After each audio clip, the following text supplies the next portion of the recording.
Au Burkina Faso, les étrangers ne pourront plus acheter des terres agricoles. Interdit aux étrangers, ça a été voté comme loi. Désormais, seulement les Burkinabés peuvent le faire. On a aussi associé les Maliens et les Nigériens. Bref, l'Ouganda exhorte les agents de santé à travailler gratuitement en tant que bénévoles après la suspension de l'USAID. Donc bonjour à tous, ça se passe, oui ça se passe, c'est exactement ce qui se passe en Afrique. Les choses sont en train de bouger. Les Africains sont en train de se réveiller et prennent leurs propres décisions désormais et ça c'est quelque chose qu'on doit vraiment applaudir, quoi. Donc voici une petite, une petite expression de la fierté que j'ai par rapport à mon pays de cœur. Oui, vous le savez tous, je suis sénégalais, natif et résident sénégalais, mais j'ai un gros coup de cœur pour Burkina Faso, un pays dans lequel j'ai passé les 2 meilleurs mois de ma vie en vacances. À part la chaleur, tout était parfait. Donc voilà, bienvenue sur la chaîne Jadine TV. Avant de commencer, j'aimerais bien qu'on aille voir un peu les commentaires que vous m'avez laissés. Donc voilà, je vais être plus régulier sur cette chaîne parce que quand je suis régulier sur cette chaîne, je vous vois arriver, voilà, vous vous abonnez et tout ça. Donc actuellement, on est à 10 994 abonnés.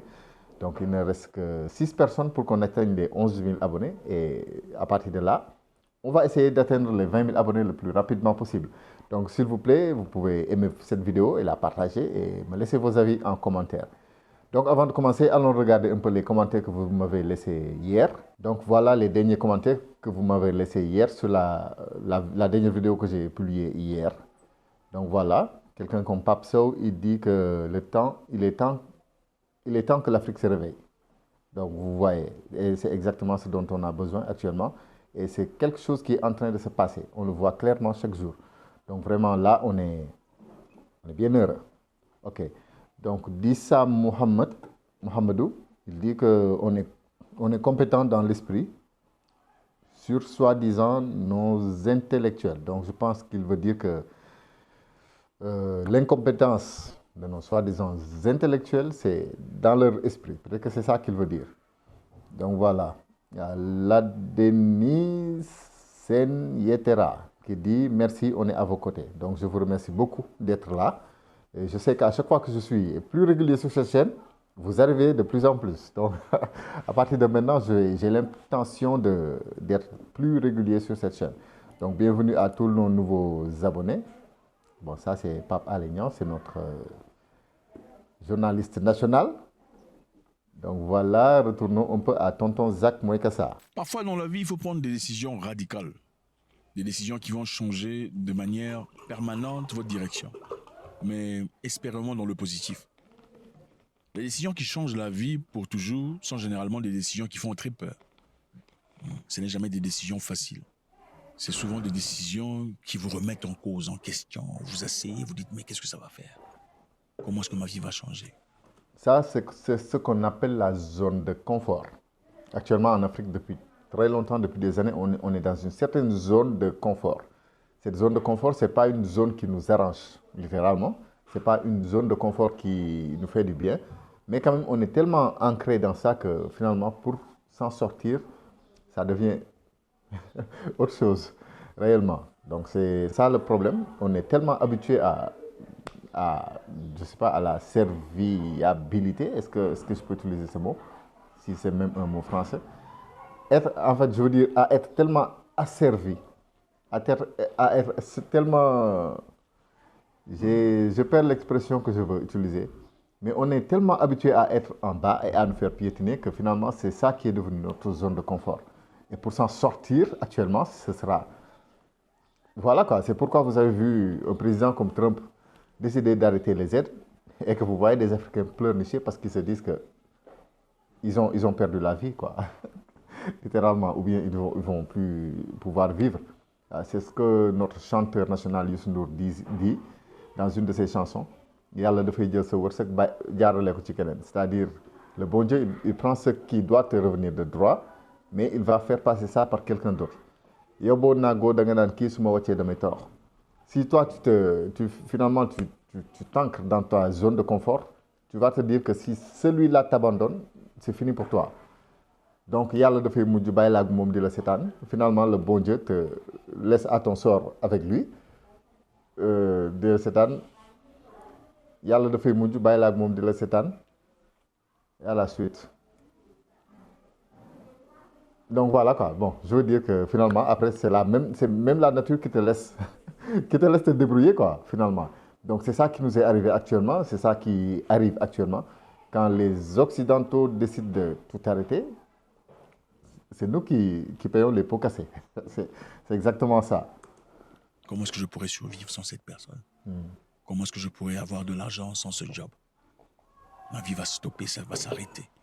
Ce sont ces décisions qui généralement sont des décisions catalyseurs, transformateurs, ou transformatrices si vous préférez.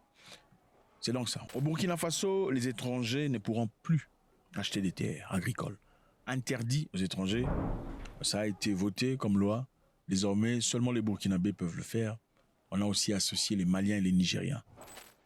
C'est parfait. Qu'est-ce que vous en pensez? Dites-moi ce que vous en pensez en commentaire. Parce que vraiment, il est temps que l'Afrique prenne ce chemin-là, quoi. Il est temps que l'Afrique enfin sache le poids de sa valeur, quoi, en fait. Il faut qu'on le dise, littéralement. Il est temps que les Africains se réveillent.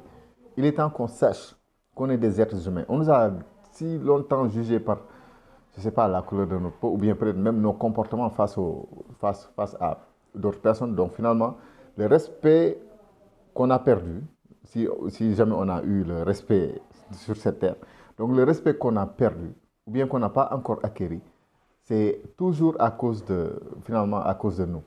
C'est nous qui ne croyons pas en nous-mêmes, c'est nous qui nous comportons d'une façon dont on ne peut pas nous respecter finalement. C'est nous qui décidons de vivre ou d'essayer de survivre avec le poisson quotidien que l'autre nous donne. Donc finalement, c'est notre faute globalement. Donc il est temps que l'Afrique change.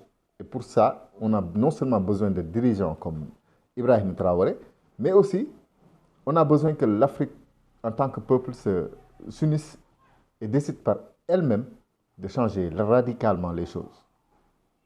Donc les Burkinabés, Maliens et Nigériens peuvent acheter des terres au Burkina Faso, les autres non. Le Conseil a apporté un projet de loi portant réorganisation agraire et foncière au Burkina Faso. Ce projet de loi a pour objectif de faire en sorte que la gestion du foncier soit améliorée et que l'État puisse affirmer son leadership sur la question, explique le ministre de l'Économie et des Finances, Dr Aboubakar Nakanabo. Dans son engagement à améliorer la gestion du foncier, un texte important a été adopté aujourd'hui en Conseil des ministres. Il s'agit d'un projet de loi portant réorganisation agraire et foncière. Ce projet de loi a pour objectif de faire en sorte que la gestion du foncier soit améliorée et que l'État puisse affirmer son leadership sur la gestion du foncier dans notre pays. Écoutez, si il est juste question d'avoir la force morale. Il est juste question d'avoir l'énergie. Il est juste question d'avoir, comment est-ce qu'on dit le fit en Wolof, la capacité de ne pas avoir peur, quoi. Des fois, je perds mon français. Vous pouvez m'aider dans les commentaires et me corriger. Vous, les Wolofons, dites-moi comment on dit fit. Le courage. Ok, je peux utiliser le mot courage. Donc, il suffit d'être courageux. Il suffit de savoir prendre les risques qu'il faut. C'est exactement ce qu'avait fait, par exemple, quelqu'un comme Thomas Sankara, mais malheureusement, il était très mal entouré, très mal supporté, très mal protégé. Parce qu'on voyait, par exemple, dans son propre gouvernement, lui, il appelait à ce qu'on consomme local. C'est-à-dire même les dirigeants, même les autorités devaient s'habiller, par exemple, en habit traditionnel, burkinabé. Mais qu'est-ce qu'on a vu finalement? C'est que quand les membres du gouvernement savaient qu'il était en train de venir, c'est là qu'ils allaient troquer leur costume contre le costume traditionnel. Juste je pense qu'on peut appeler ça un complexe, quoi, parce que dans nos têtes, en Afrique, nous concevons que nous pensons qu'il faut forcément s'habiller en costume cravate pour pouvoir, ne serait-ce que jouer son rôle ne serait-ce que dans le gouvernement ou bien quelque part ailleurs. Donc, tant que nous ne portons pas le costume du blanc, sa cravate, tant que nous ne parlons pas sa langue dans une manière, à la Molière, là, on se considère avant tout, on se considère comme inadapté à la situation, quoi. comme inaptes à faire le travail que nous devons faire. Donc il est temps que tout ce genre de complexe soit éradiqué de nos habitudes. Donc voilà quoi. Il est réellement temps que l'Africain revienne à lui-même et sache que c'est lui qui est vraiment, en réalité, la valeur dans ce monde. C'est lui qui est important. C'est l'Afrique, je parle de l'Afrique ça, globalement. C'est elle qui est la plus importante quoi, dans ce monde. Mais il faut que les Africains en soient conscients. Comme ça, nous pourrons vraiment shout out notre chère terre-mère Africa. Que tout le monde sache. Parce que c'est une question d'honneur avant tout. C'est une question d'honneur à partir de maintenant. Qu'on puisse changer les choses. Réellement renverser la tendance. Parce que c'est ça qu'il nous faut. Il faut réellement que la tendance se renverse complètement. Que nous, enfin, nous reprenions les rênes et changeons les choses. Si vous écoutez ce monsieur, il est très intelligent. C'est quelqu'un de très technique. Il sait de quoi il parle. Okay? Respect à lui. Je pense que c'est essentiel de notifier. On sent que M. Traoré, si ce n'est pas lui directement, est en train d'embaucher des gens aptes, des gens capables. Vous savez, le leadership, c'est aussi savoir adopter et embaucher des gens qui vous dépassent dans certaines histoires. Exactement, c'est vrai. C'est une histoire que vous verrez très rarement chez les Africains. Les Africains aiment être le maître de tout. Le one-man show. Je gère bien l'eau, je gère bien le courant, je sais comment on fait l'agriculture, tout. On veut être le meilleur. Donc là, le problème, c'est exactement ça qui est arrivé au Sénégal. C'est ça qui a été le problème de l'APR, le parti au pouvoir, l'ancien parti au pouvoir, quoi. Donc voilà, parce que dans nos têtes, à chaque fois, il faut qu'il y ait un dirigeant. Il faut tout le temps qu'il y ait quelqu'un qui va se prendre pour le Superman, qui va se prendre pour Batman. Sans moi, c'est personne. Si ce n'est pas moi, ce n'est personne. Donc c'est ça qui souvent est arrivé aux partis politiques qui ont voulu peut-être prendre les rênes du pays. Mais à chaque fois, il y avait une seule et unique personne à la tête qui pense que si ce n'est pas lui, ce n'est personne d'autre. C'est pourquoi vous avez vu quelqu'un comme Khalifa Sall, par exemple, quand on lui a posé la question, il a dit « Manna Bokrek ». L'essentiel est que je participe. Peu importe ce qui arrive, l'essentiel est que lui, il participe aux élections présidentielles parce qu'il ne voit personne d'autre capable de faire ça. Et à la différence, quand Ousmane Sonko est arrivé et qu'on lui a fait vivre l'enfer sur terre et qu'il a vécu, je dirais même survécu à tous ces problèmes, à toutes ces accusations et tout ça, à toutes ces insultes, à son emprisonnement et à tout, même du fait qu'on l'ait barricadé chez lui, après avoir survécu à tout ça, l'erreur que le parti au pouvoir avait fait à ce moment-là, c'était de penser que lui aussi allait réagir comme les autres. Si ce n'est moi, ce n'est pas moi, ce n'est personne d'autre. Alors que Ousmane Sonko a été plus intelligent qu'eux. Il les a dépassés, il les a devancés sur même leurs pensées, avant même leurs actes. Ousmane Sonko les a dépassés en pensée. Donc, en sourdine, il a mis en place ces stratégies dont le président Bassirou Diomaye Diakhar Faye, parce que lui, il savait que ces gens-là, ils allaient tout faire pour le retenir. Donc, sous la lumière, il a placé discrètement le président Bassirou Diomaye Diakhar Faye et finalement, les gens au pouvoir, à ce temps-là, n'ont rien pu faire pour arrêter cette marche, n'ont rien pu faire pour stopper la démarche. Bien vrai que le Sénégal a perdu des vies, bien vrai qu'on a perdu énormément de temps, bien vrai que vraiment le pays était sans dessus-dessous entre 2021 et 2024, mais quand même, ils n'ont pas réussi à aller jusqu'au bout de leur plan, quoi, disons. Parce que le président Bassirou Diomaye Faye leur a échappé. Ils ont même essayé d'arrêter tout ça, mais c'était déjà trop tard. C'était déjà trop tard. Si par exemple, ils savaient que Ousmane Sonko pourrait faire confiance à quelqu'un d'autre pour faire en sorte qu'on l'élise comme président, ils auraient tout fait. Ils auraient tout fait pour que cette personne-là n'ait pas le temps même de se présenter. Donc ça leur a tellement échappé et c'est une honte pour eux. Et tout ça, juste parce qu'en Afrique en général, quand un parti veut accéder au pouvoir, il y a une seule et une unique personne qui est présentée, quoi. Et on pense que si ce n'est pas lui, ce n'est personne d'autre. C'est pourquoi beaucoup de partis ont fini par tomber, par s'étouffer et mourir comme ça, parce qu'à chaque fois, il y a une seule et unique personne qui se prend pour Superman. C'est ça le problème. On ne sait pas comment recruter des talents, okay, et les pousser de l'avant. Ce monsieur, ministre Aboubakar, c'est quelqu'un de très pointu dans ce qu'il raconte. Parmi les mesures les plus marquantes de ce projet de loi figure l'interdiction pour les étrangers d'acquérir un titre de propriété sur les terres rurales du Burkina Faso. Cette décision prise lors du Conseil des ministres du 5 février 2025 vise à améliorer la gestion du foncier et à renforcer le contrôle de l'État sur cette question cruciale. Donc déjà, qu'est-ce que vous en pensez? Nous, les Africains, vous qui me suivez, qu'est-ce que vous en pensez? Est-ce que vous pensez que c'est légitime? Ce qui se passe globalement dans le monde actuellement, parce que on dirait que chaque pays est en train de se replier sur lui-même. Et moi, je pense que c'est totalement légitime, quoi. Par exemple, ce qui se passe aux États-Unis, c'est totalement légitime, c'est totalement normal que quand il arrive au pouvoir, Trump essaie de changer les choses à leur avantage, par rapport aux avantages, aux intérêts des États-Unis. Je pense que c'est quelque chose d'extrêmement normal. Donc, ce que fait le Burkina Faso actuellement aussi, est totalement normal.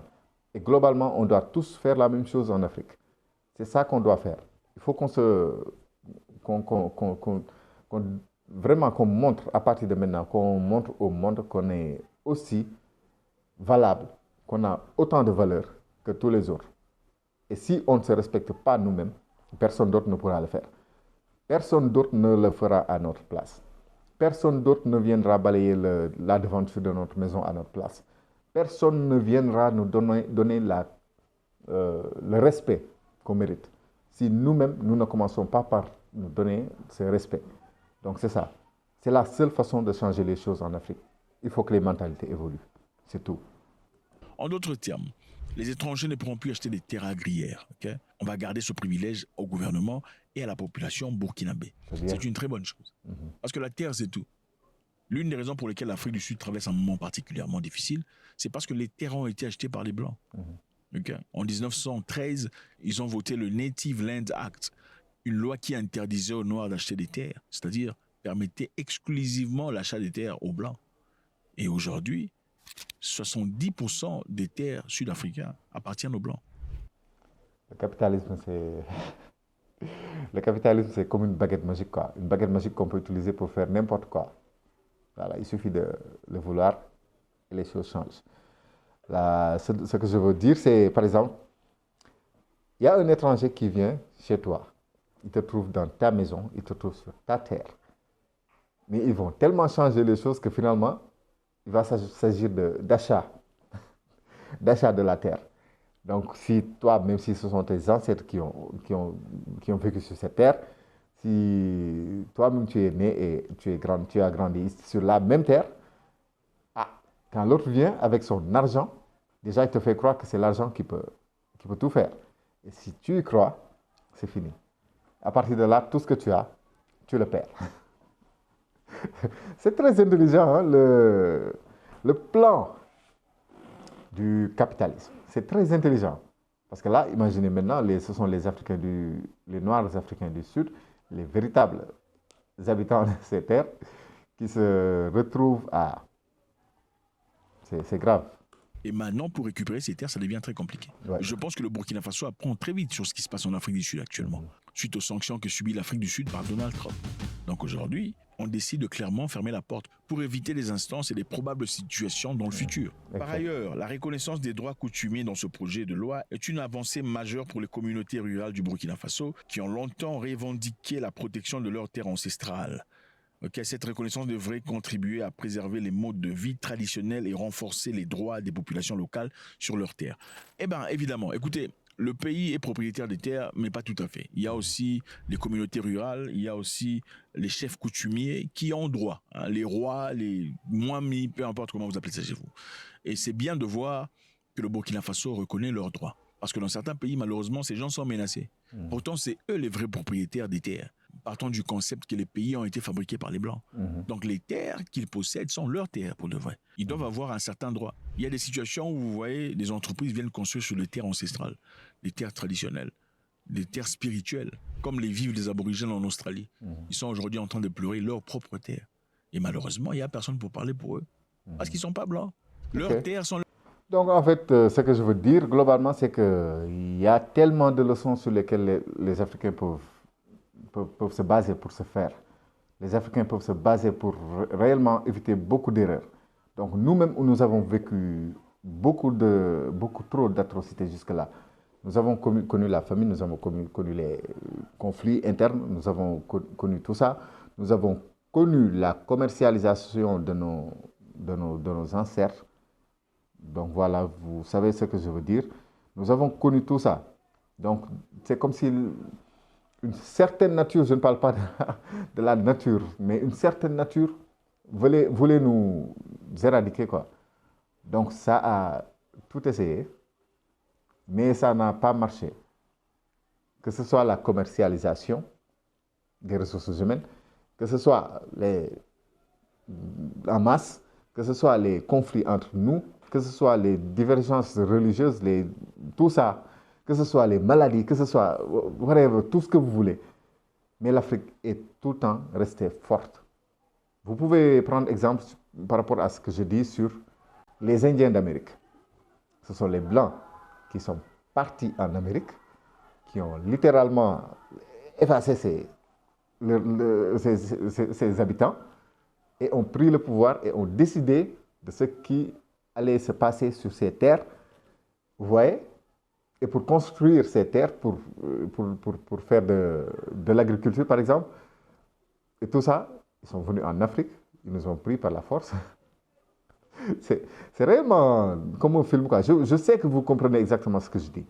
Donc, en Amérique, les habitants réels de l'Amérique ont été radicalement éradiqués, quoi. Ils ont juste en ce moment des réserves par-ci, par-là. Mais ils ont été carrément éradiqués. Mais l'Afrique a été plus forte. Et l'Afrique survit encore. Et bien au contraire, on va utiliser les armes, en fait, tous ces problèmes qu'on nous a imposés, on va les utiliser finalement pour nous faire. Ils nous ont obligés à parler leur langue par la chicotte, dans la plupart des cas. Mais aujourd'hui, c'est cette langue qui va nous permettre de nous interconnecter. Donc vous voyez, ce qu'ils nous ont amené pour nous restreindre, finalement, c'est nous qui allons l'utiliser pour mieux communiquer. Ils voulaient diviser pour mieux régner. Aujourd'hui, nous allons unir pour régner. C'est exactement ce que je veux dire. Donc voilà, quoi, par rapport à tout ça, c'est la même chose qui est arrivée aux aborigènes. Donc voilà, quoi. Maintenant, là, c'est à nous, Africains, de profiter de la situation actuelle du monde, parce que vraiment, les choses sont un peu sans dessus-dessous, mais c'est l'occasion pour nous, Africains, de profiter de cette situation pour enfin sortir la tête de l'eau. Enfin, essayer ne serait-ce que de voir un petit rayon de soleil. Instant bi, ce moment-là, c'est notre moment à nous. Cette année est notre année et les années qui suivent aussi, ce sont nos années. À l'Afrique maintenant de reprendre les rênes de son développement. À l'Afrique maintenant de décider par elle-même. Fini le complexe d'infériorité face au blanc. Maintenant, c'est à nous d'être fiers. Il est temps que l'Afrique soit fière. Alors, que chacun apporte sa pierre à l'édifice. Que ce soit toi qui regardes, que ce soit moi qui fais la vidéo, que ce soit quelqu'un d'autre qui n'a même pas peut-être accès à l'information, mais qui doit recevoir cette information. Donc voilà, que chacun joue sa partition. Comme ça, enfin, l'Afrique changera de direction. C'est ça que je voulais vous dire. Et je vous donne rendez-vous dans une prochaine vidéo. N'oubliez surtout pas de liker cette vidéo et de la partager. Si vous pensez que ce qu'on partage a de la valeur, alors c'est à vous de faire en sorte que ça évolue. Ok, donc à vous de partager les vidéos, à vous de donner vos avis en commentaire et surtout de liker la vidéo. Ok, donc je vous donne rendez-vous dans une prochaine vidéo et à bon entendeur, je dis salam.